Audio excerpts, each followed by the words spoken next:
George Floyd should be alive today, but he isn't. He was murdered by police in my state, a death both horrifying and inhumane, but not unique. We literally saw his life evaporate before our eyes. Senators, we cannot answer with silence. That would make us complicit. We cannot answer with what the president called dominance. That would make us monsters. We cannot answer with using churches as props and Bibles as props and inflaming violence. We must answer with action. This has been a devastating time for Minnesota.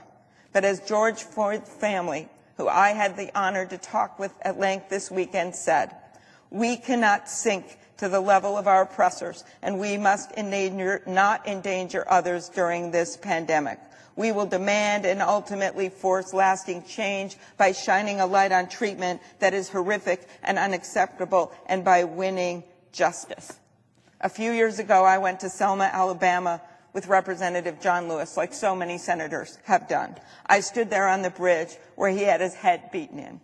I was in awe of his persistence, his resilience, and his faith that this country could be better if only we put in the work.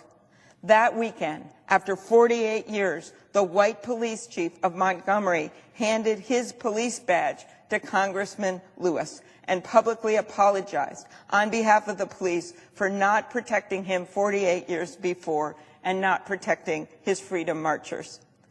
I don't want it to take 48 years for my city and my state to heal, or for our nation to fix a justice system that's been broken since it was built. I want justice now. The people of this country deserve justice now. The frontline workers and volunteers are serving the communities they love, and they are looking to all of us to deliver the reforms we've promised, not just in speeches, not just in campaigns, but in reality. Not just for George Floyd, and his legacy should be so much more than those 9 minutes, or Philando Castile, or Jamar Clark, or Breonna Taylor, because we took an oath. We took an oath, colleagues. We didn't wave a Bible in the air for a photo op. We placed our hand on that Bible, and we swore to support and defend the Constitution of the United States. The enemy we face now is racism. The enemy we face now is injustice.